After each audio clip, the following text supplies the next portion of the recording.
A woman, heavily pregnant, stood before me. The sight of her overwhelmed me, but not because of her.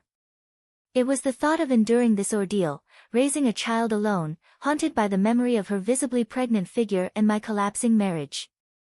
Robert, my husband, wore an expression of disdain. His smirk implied he'd anticipated this confrontation. Despite knowing this moment would come, I acted decisively. I hurried to my room and returned with divorce papers. I thrust the papers toward him without hesitation. His face fell in shock. "What's this all of a sudden?" he stammered. "It was your idea," I replied coldly. "Just sign them. I'll submit them tomorrow." His face turned crimson with anger and embarrassment. "Watch carefully," I warned him. "You'll regret how you've treated and dismissed me. My name is Stella. I'm 27 years old and was once a housewife. 2 years ago, I worked for a mobile company and met Robert, my boss. He was 3 years older than me, reliable and charismatic. His guidance at work drew me to him, and before long, we were inseparable. When he asked me out, I was ecstatic. Having never dated before, I cherished every moment with him, believing he was my first and last love. Marriage followed swiftly. Being with Robert felt like a dream. He was handsome, admired by colleagues, and I relished the attention of being his wife. After we registered our marriage, Robert startled me with a request. "Now that we're married, you'll quit your job, right?" I froze. "You've never mentioned this before," I protested. "I've always wanted my wife to focus on the home," he explained. "Don't worry, I'll provide for us." Though uneasy, I relented. The next day, Robert finalized my resignation without my input. Though I was reluctant, I convinced myself to adapt. I poured myself into housework, cooking his favorite meals, hoping for even the smallest acknowledgement. Yet, Robert was indifferent. Our dynamic often felt transactional, more boss-employee than husband-wife. But life moved forward smoothly until the day I fell ill. Too weak to stand, I rested, planning to make up for the missed chores later. When Robert arrived, his anger was palpable. "What are you doing? Get up and make food," he barked, kicking the blanket off me. "I'm unwell," I murmured. "You don't work and you're lying down for a minor sickness?" "Pathetic," he snapped. I completed the chores through tears, questioning everything about our marriage. A few days later, I discovered I was pregnant. The positive test overwhelmed me with joy. I decided to share the news with Robert that evening, envisioning his delight. But when he came home reeking of alcohol, my joy dimmed. As I shared the news, his face darkened. "A child? What have you done?" he spat coldly. "I haven't seen a doctor yet, but it's confirmed," I said, confused by his reaction. "This is the worst. If you're having it, you'll handle everything yourself," he declared before storming off. His words were a knife to my heart. From that moment, the life I'd envisioned crumbled. The happiness I had felt moments ago vanished, replaced by a deep, aching sadness. Robert had never mentioned not wanting children. In fact, we hadn't been using contraception, so I naturally assumed we were both looking forward to starting a family. Later that night, as I tidied up and prepared to take Robert's clothes to the laundry, I noticed something in his jacket pocket. It was a small slip of paper, which at first glance seemed like a receipt. I thought it was from an event he had attended that evening, and I was about to throw it away, until I saw the name of the establishment. A motel. My hands trembled as I stared at the receipt, my heart sinking. It was indeed from a motel. The discovery stunned me, leaving me struggling to process what it could mean. Marriage, I thought, was supposed to be built on love between two people. We had been married just over a year, and now I was questioning everything. Was this receipt evidence of infidelity? Could it explain why Robert seemed so indifferent, even harsh, about the pregnancy? Suddenly, the doubts I had pushed aside for so long resurfaced. His dismissive attitude, his tendency to treat me like a servant rather than a partner, was it all because he was in love with someone else? The thought made me nauseous, but as I pieced things together, a grim picture began to form. Was his reaction to the pregnancy tied to someone else? Was he having an affair with a former colleague from my old workplace? Could it be that he married me not out of love, but for stability or convenience? I resolved to find out the truth. Robert's behavior grew increasingly cold and distant. He showed no concern for my morning sickness and even went out of his way to eat foods with strong smells around me, knowing how much it bothered me. He constantly criticized my housework, forcing me to redo tasks even when I was physically exhausted. Despite the toll it took on me, I stayed determined to uncover the truth about his infidelity. Getting evidence, however, proved difficult. Robert was meticulous and guarded. He never let go of his phone, taking it with him everywhere, even to the bathroom. His room was always spotless, with no hint of anything suspicious. At work, he was similarly organized, his desk pristine. Searching his pockets regularly yielded no new leads, and hiring a private investigator wasn't an option. I didn't have the money. Frustrated and unsure of my next move, I received a call one day from my father. It was unusual, as he rarely called me. "Hello? Dad?" I answered, surprised. "Hi, it's me. How are you?" His voice sounded calm, though I could sense an undertone of urgency. "Dad? Aren't you busy with work?" I asked, curious about the unexpected call. "My employees have been managing well, so I have some free time," he replied. As the CEO of a company in Canada, my father had always been a workaholic. Growing up, I didn't have many memories of him being present, but I respected his dedication. "So, what's up?" I asked hesitantly, unsure of what prompted him to call. What he said next shocked me. "Is that really true?" I stammered, stunned by his revelation. "Yes," he confirmed. "I'm not the type to lie. I want you to trust me on this." At first, I struggled to process what he told me. I was in shock and couldn't respond immediately, but as I processed the information my father shared, I felt a sense of relief. "Thank you, Dad. I'll do my best," I said gratefully before ending the call. For the first time in months, I felt a flicker of hope amidst the storm of emotions. Despite this, the tension with Robert persisted.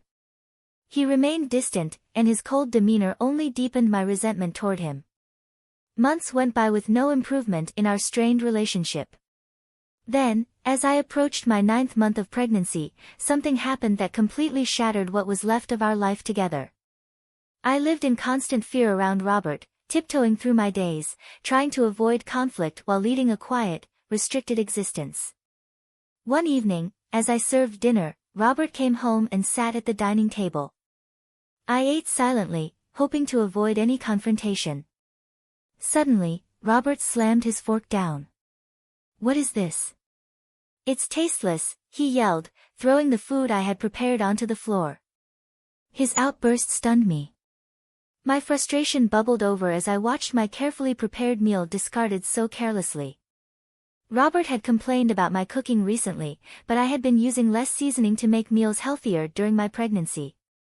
If he didn't like the taste, he could have easily added salt himself. But instead, he chose to insult me and my efforts. Before I could respond, Robert sneered and said something so cruel it made my heart ache. "I don't want a woman with a belly like a monster. You'll have to raise the kid by yourself." His words dripped with malice, and the smug smile on his face confirmed he took pleasure in hurting me. I had feared this day might come, but I still held on to a small hope for a better outcome. Without saying a word, I went to my room, grabbed the divorce papers I had prepared weeks earlier, and returned to the dining room. "Here are the divorce papers," I said firmly, pushing the documents toward him. Robert looked startled. "What the hell? What's this all of a sudden?" "Well, it was your idea. Just sign them quickly." "I'll submit them tomorrow," I replied, my voice steady despite the storm of emotions inside me. His face turned red with anger. "Just wait. I'll make you regret this. Do you think you can manage without me?" You'll have a baby to care for, and you'll regret it, he spat. I remained resolute. I'll be fine. Don't worry about me, I said calmly. Maybe annoyed by my confidence, Robert snatched the papers and started filling them out. Here you go. If this is what you want, it's yours, he said bitterly as he handed them back. Thank you, I replied, unwavering. The next day, I submitted the divorce papers and left our home for good. I moved back to my parents' house. My father, who had returned to the US from Canada, suggested I stay with them. It was the right choice for me. I was exhausted from life with Robert and grateful for my father's unwavering support. When Robert came home to find me gone, he called me 3 times, but I ignored each one. Eventually, the calls stopped, and it became clear that I meant very little to him. He was likely happy with his mistress, possibly even planning to remarry. 6 months later, I gave birth to a beautiful, healthy baby. Life with my parents was peaceful and fulfilling. I found joy in raising my child and rediscovered a sense of self-worth. Then, out of the blue, Robert called again. At first, I ignored his persistent calls, but eventually, I picked up, tired of his attempts to contact me. Hello. What do you want now? I asked, my tone indifferent. Hey, what's going on? Why were you on that show? And since when are you the daughter of a CEO with millions of dollars? Robert's voice was a mix of surprise and frustration. It turned out he had seen a TV program about my family's lifestyle. After moving back with my parents, a TV station approached us to feature our family in a segment about the lives of CEOs and their families. The show highlighted my father's role as the head of a major global tech company, showcasing the luxurious home and lifestyle we enjoyed. Oh, by the way, I said nonchalantly, I didn't mention that I inherited $40 million. That's why I was able to divorce you. My father had recently informed me of the inheritance, which gave me the confidence to leave Robert and start anew. Robert's reaction was immediate and furious. What? That's unfair. Why didn't you tell me about this before? Half of it is mine, right? Give me the money now. I couldn't help but laugh at his audacity. The money is mine, Robert. You have no claim to it. Goodbye, I said before ending the call. That was the last time I ever heard from him. I moved forward with my life, surrounded by love, support, and a newfound sense of freedom. I replied calmly, just as I suspected after seeing the show, all you can think about is getting money from me.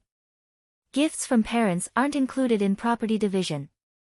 Don't forget your own actions, Robert. He looked confused. What are you talking about? I'm tired of your anger, Robert. You called me, so you should know. You can't blame me for what you did. You cheated, didn't you? With your new wife, who's a junior at your company. You started seeing her even before we were married, I said, finally laying it all out. Robert's face went pale. He was clearly shocked by what I knew. For the first time, I felt like I had the upper hand. Did you think I wouldn't find out? My father has many connections in your company, and one of them told me about your affair. I haven't mentioned it before, but I will be demanding child support, I declared. Still in denial, Robert argued, stop kidding. Why should I pay child support? It's all your fault. You got pregnant on your own and didn't keep up with the housework. It's your fault. I was stunned by his refusal to take responsibility and his attempt to shift the blame onto me. I couldn't believe I had ever been married to someone so unreasonable. It was clear that leaving him was the best decision I had ever made. Robert, I'm broke, he confessed suddenly, his tone shifting. My wife spent all my money, and now I'm in debt. But I wasn't moved by his pleas. His excuses and refusal to acknowledge his mistakes only fueled my anger. I had no desire to deal with him any longer. What are you talking about? Do you even realize how ridiculous you sound? I never want to deal with you again, I said firmly. I'll have my lawyer handle the child support. Don't call me anymore, and you won't see the child either. Goodbye. After expressing my frustration, I hung up the phone, blocking his number immediately. I took a deep breath and felt an overwhelming sense of relief. It was finally over, and I hoped I wouldn't hear from him again. Just then, I heard my baby crying from the other room and rushed to comfort them. Holding my child in my arms, I felt a renewed sense of purpose and joy. Eventually, Robert began paying child support every month. A former colleague mentioned that Robert's new wife was a big spender, and he had fallen into debt trying to maintain their lifestyle. It seemed he had hoped to get a share of my inheritance, but since I gave him nothing, his financial troubles only grew. Robert's struggles didn't evoke any sympathy in me. The harsh words and cold behavior he had shown me were unforgettable, and I felt he deserved the hardships he was now facing. Meanwhile, my life was peaceful and fulfilling. Living with my parents and raising my baby brought me immense joy, and with no financial worries, I looked forward to the future. My father even mentioned passing his company on to me, and I was excited about the opportunity to work hard and create a bright future for my child and myself.